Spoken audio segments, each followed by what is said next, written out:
नमस्कार, ये आकाशवाणी चंडीगढ़ है। अब आप अमन सैनी से प्रादेशिक समाचार सुनिए। पहले इस बुलेटिन के मुख्य समाचार। मुख्यमंत्री नायब सिंह सैनी ने जिला पंचकुला के मोरनी व कालका के 19 गांवों के कच्चे रास्तों को पक्का करने के निर्देश दिए। हरियाणा सरकार ने 2023 में हड़ताल पर गए लिपिकों की हड़ताल अवधि को अर्जित अवकाश से समायोजित करने का फैसला लिया। केंद्रीय शिक्षा राज्य मंत्री जयंत चौधरी ने कहा है कि स्कूलों में विद्यार्थियों की सुरक्षा के मामलों में सरकार किसी तरह की लापरवाही बर्दाश्त नहीं करेगी। मुख्यमंत्री नायब सिंह सैनी ने कहा है कि हरियाणा के विश्वविद्यालयों में खेल विभाग के 5 उत्कृष्टता केंद्र स्थापित किए जाएंगे और हरियाणा के शिक्षा मंत्री ने वोट चोरी के आरोप पर कांग्रेस की आलोचना की। अब समाचार विस्तार से। हरियाणा के मुख्यमंत्री नायब सिंह सैनी ने जिला पंचकुला के पहाड़ी क्षेत्र मोरनी व कालका के 19 गांवों के लगभग 61 किलोमीटर कच्चे रास्तों को पक्का करने के निर्देश दिए हैं। इन सड़कों की चौड़ाई 12 फुट होगी और यह पेवर ब्लॉक से बनाई जाएगी। मुख्यमंत्री ने आज निर्माण विभाग और वन विभाग के अधिकारियों के साथ एक समीक्षा बैठक के बाद कहा कि उन्होंने वन विभाग से अनापत्ति प्रमाण पत्र लेकर इन गांवों में सड़क के निर्माण कार्य शीघ्र शुरू करने के निर्देश दिए हैं। उन्होंने कहा कि गांवों में सड़क बनाने से वहां के निवासियों को आवाजाही के लिए बेहतर सुविधा उपलब्ध होगी और इन इलाकों में विकास के मार्ग प्रशस्त होंगे। उन्होंने अधिकारियों को प्रदेश में नई सड़कों के निर्माण और मुरम्मत में गुणवत्ता का विशेष ध्यान रखने के निर्देश भी दिए हैं। उन्होंने स्पष्ट किया कि गुणवत्ता से किसी भी प्रकार का समझौता कतई बर्दाश्त नहीं किया जाएगा। तय समय सीमा में विकास कार्यों को पूरा न करने वालों के खिलाफ कार्यवाही अमल में लाई जाएगी। मुख्यमंत्री ने पंचकुला के थापली बदीशेर से कोटी, पिंजौर मल्लाह से मंगनीवाला और गोविंदपुर से थाथर सड़क का वन विभाग से अनापत्ति प्रमाण पत्र लेकर इनका निर्माण भी अतिशीघ्र शुरू करने को कहा है। इसके अलावा उन्होंने पानीपत से सफीदों से जींद और अंबाला में साहा चौक से पंचकुला यमुनानगर 4 मार्गीय सड़क तक व साहा चौक से कालपी तक तथा टोहाना रतिया सड़क के सुदृढ़ीकरण व चौड़ा करने के कार्य को जल्द पूरा करने के निर्देश भी दिए हैं। हरियाणा सरकार ने कहा है कि साल 2023 में हड़ताल पर गए लिपिकों की हड़ताल अवधि को उपर्जित अवकाश माना जाएगा।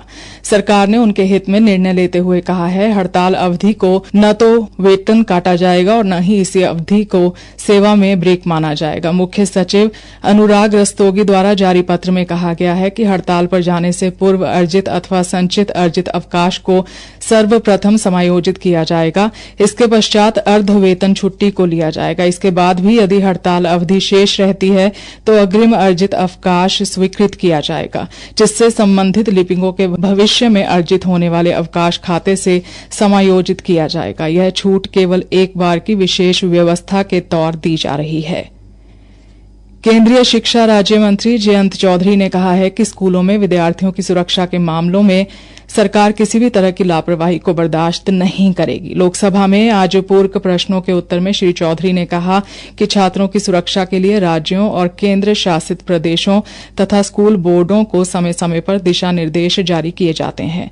उन्होंने कहा कि हाल ही में केंद्रीय शिक्षा मंत्रालय ने इस संबंध में राज्यों और केंद्र शासित प्रदेशों को पत्र लिखा है। उन्होंने कहा, सेफ्टी पे जीरो टॉलरेंस पॉलिसी है, एनईपी में प्राविधान है और समय समय पे भारत सरकार भी राज्य सरकारों को, स्टेट बोर्ड्स को, सभी बोर्ड को, सभी मैनेजमेंट के स्कूलों को इस संबंध में गाइडलाइन भी जारी करती है।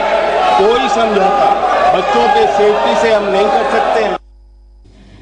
महाराष्ट्र के राज्यपाल सीपी राधाकृष्णन उपराष्ट्रपति चुनाव के लिए राष्ट्रीय जनतांत्रिक गठबंधन के प्रत्याशी होंगे। भारतीय जनता पार्टी अध्यक्ष जगत प्रकाश नड्डा ने कल नई दिल्ली के पार्टी मुख्यालय में भाजपा संसदीय बोर्ड की बैठक के बाद इसकी घोषणा की। मुख्यमंत्री नायब सिंह सैनी ने कहा है कि हरियाणा को खेलों में अग्रणी बनाए रखने और मिशन ओलंपिक 2036 के लक्ष्य को हासिल करने के लिए राज्य में खेल अवसंरचना को अंतर्राष्ट्रीय स्तर का बनाया जाएगा।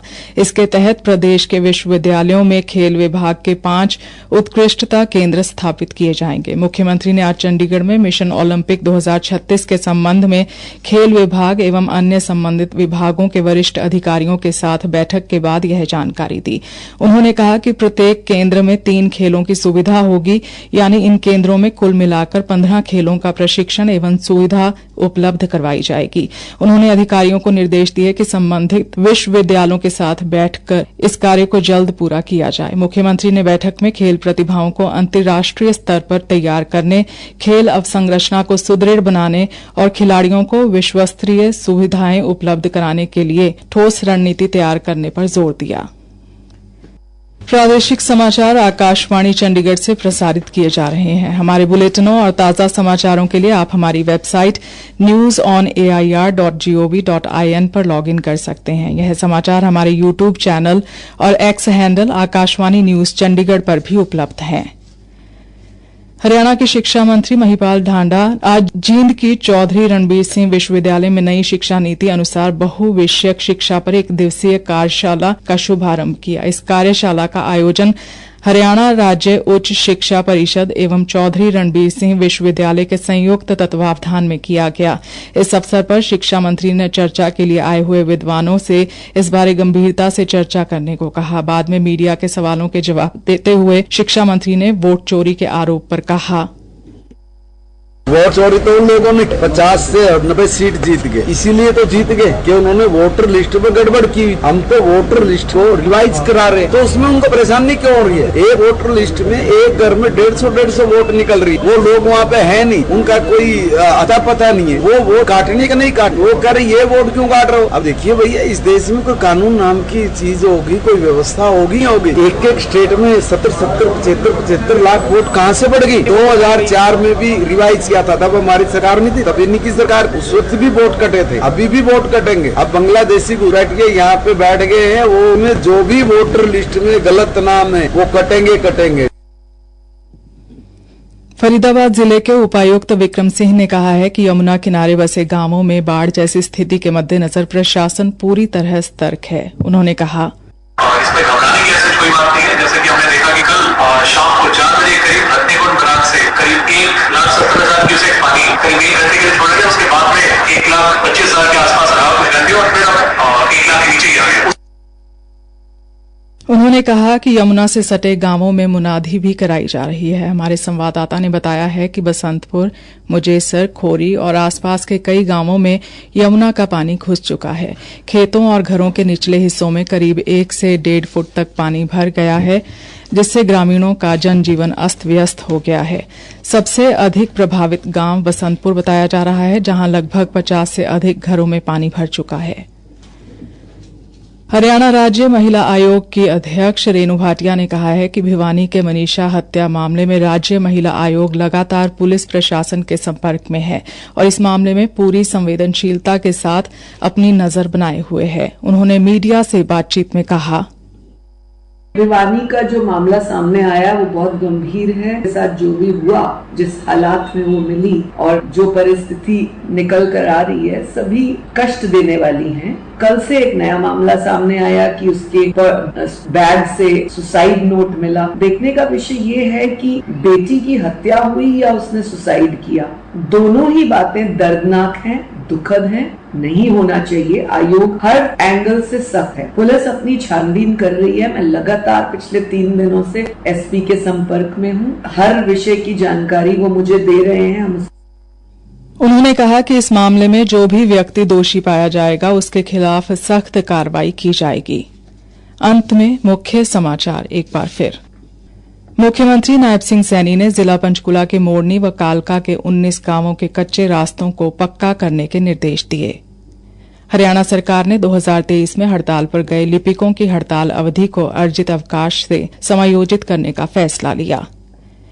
केंद्रीय शिक्षा राज्य मंत्री जयंत चौधरी ने कहा है कि स्कूलों में विद्यार्थियों की सुरक्षा के मामलों में सरकार किसी तरह की लापरवाही बर्दाश्त नहीं करेगी। मुख्यमंत्री नायब सिंह सैनी ने कहा है कि हरियाणा के विश्वविद्यालयों में खेल विभाग के 5 उत्कृष्टता केंद्र स्थापित किए जाएंगे। और हरियाणा के शिक्षा मंत्री ने वोट चोरी के आरोप पर कांग्रेस की आलोचना की। इसी के साथ समाचार बुलेटिन समाप्त हुआ।